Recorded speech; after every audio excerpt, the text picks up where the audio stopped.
Let me ask you something that might sound strange at first. Have you ever truly enjoyed driving your car? I don't mean the quick adrenaline rush you get when you slam the pedal down for a few seconds. I don't mean the fake sense of freedom you feel when you escape traffic for just a minute.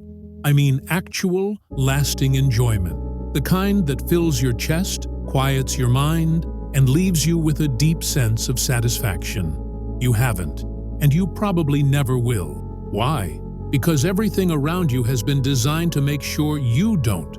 You were told that getting a car would be a symbol of freedom, that it would be the ultimate mark of independence, that driving would feel like flying. But what they didn't tell you is that from the very moment you stepped into that car, you stepped into a trap of endless payments, a trap of traffic lights, insurance premiums, parking tickets, maintenance fees, gas prices, road rage, and the crushing weight of being just another metal box in a sea of metal boxes. Still think you're free? You were sold a dream. But what you got was a contract, one that slowly bleeds you of time, money, and attention, while giving you just enough comfort to keep you from asking questions. Let's be honest. When was the last time you got in your car and felt peace? Not frustration, not urgency, not stress, but peace? Exactly. Because modern driving isn't about joy, it's about control. You're told where to go, how fast to go, when to stop, and where you're not allowed to be. You're herded like cattle by road signs, boxed in by lane lines, and constantly watched by cameras and laws that treat you like a risk. And the irony? You probably worked years to afford that car. You saved, you sacrificed, you maybe even went into debt, and now you use it mostly to go where? Work, errands, obligations, chores. This thing that was supposed to give you freedom now chains you to everything you were trying to escape. But the worst part isn't the car. It's that they've trained you to believe this is normal, that this is just adult life, that you're lucky just to have a vehicle at all. So you put your head down, you adjust the seat, you turn the key, and you keep driving, not realizing you're not going anywhere. You think you own the car, but the truth? The car owns you.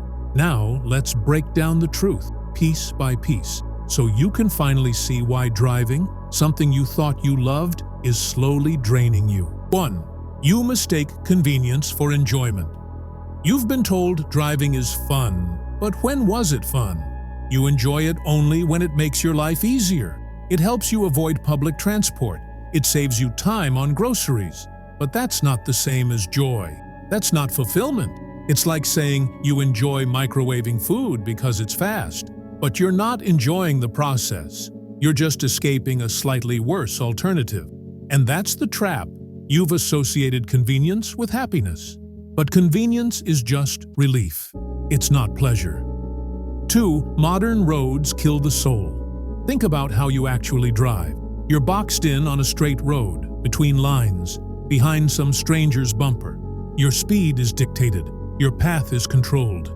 You can't go wherever you want. You can't stop wherever you feel. You're always stuck behind someone else's choice. There's no adventure, no unpredictability, no freedom. It's just a glorified treadmill. Different scenery, same motion. Even scenic drives don't feel the same anymore, do they?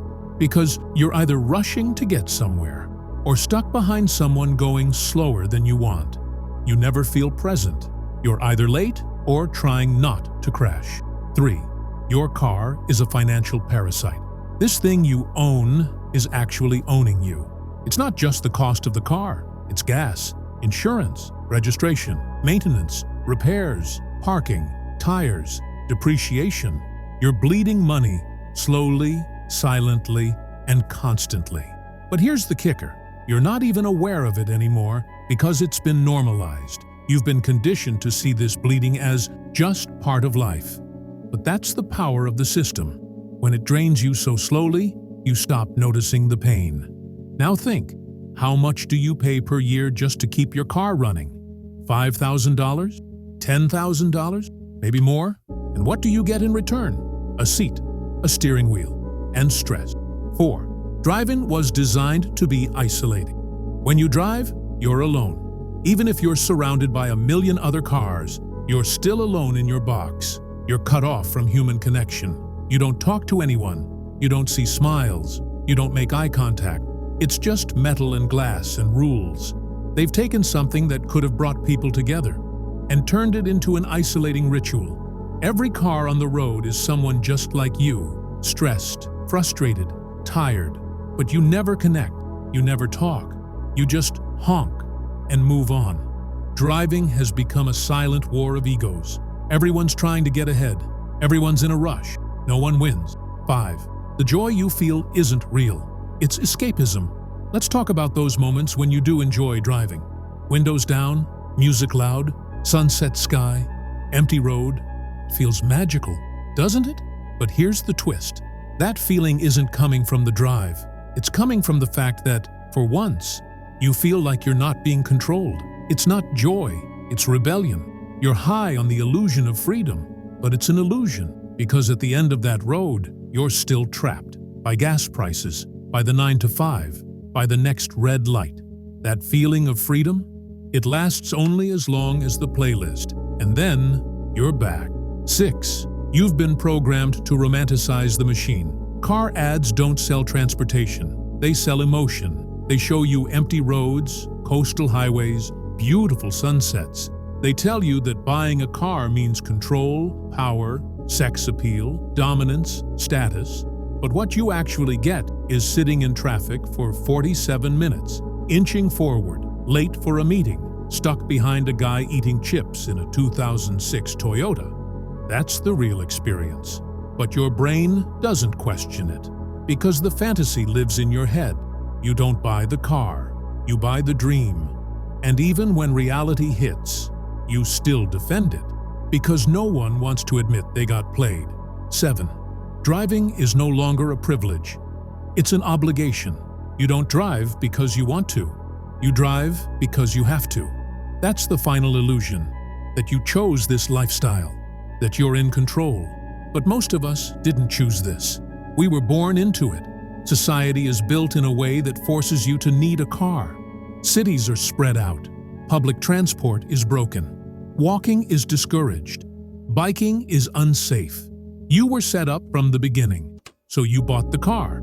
You signed the deal. And now you're locked in. You don't love it, but you don't know how to live without it.